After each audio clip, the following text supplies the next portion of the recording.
청와대 보수 진영의 문재인 정권에 대한 불신과 불안은 지나친 친북 성향의 정책으로 나만이 적화될 수 있을 것이라는 의구심 때문이다.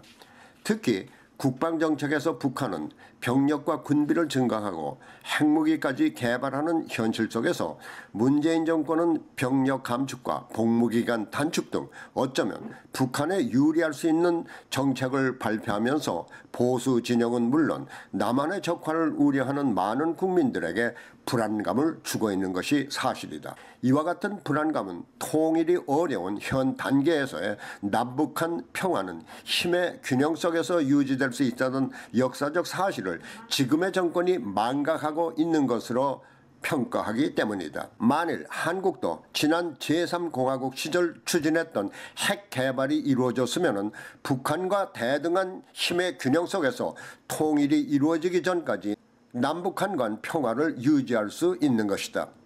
그러나 현실이 그렇지 못한 마당에 북한의 군사적 위협은 커지고 남한은 오히려 그 반대로 나아가고 있는 데서 문재인 정권의 회의적인 시각을 가져왔다. 그런데 그 회의적 시각에 변화를 가져올 수 있지도 않을까 하는 희망이 제74기 육군사관학교 졸업 인관식 축사에서 보여진 것이다. 문재인 대통령은 지난 2018년 3월 6일 이 자리에서 한반도 평화의 근간은 어떤 도발도 용납하지 않는 군사력과 안보 태세에 있다고 강조하며 우리의 목표는 한반도의 평화와 번영이지만 그것을 뒷받침하기 위해서는 강한 군대, 튼튼한 국방이며 이를 위해서 한미연합 방위 태세를 더욱 견고히 발전시켜 나가겠다며 한미동맹의 필연성을 덧붙였다.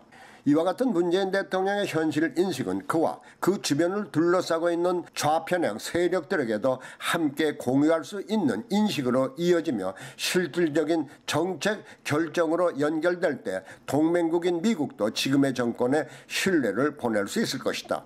왜냐하면 그동안 대통령 안보특보에 문재인 대통령의 이번 생각과는 엇갈린 주장을 해오며 국제적으로 문재인 정권의 정책 방향에 혼선을 일으키거나 정책 시행 과정에서 좌편향 방향으로 향한 점 등을 보면서 이번에 현실 감각이 어디까지 진실일 수 있느냐는 데 의구심이 일어나는 것도 사실이다. 따라서 이와 같은 의구심을 불식시킨다면 문재인 정권의 안보 불안감 해소는 물론 대북 특사 파견 후에 이루어지는 미국과의 대화도 가시적 성과를 얻을 수 있을 것이다.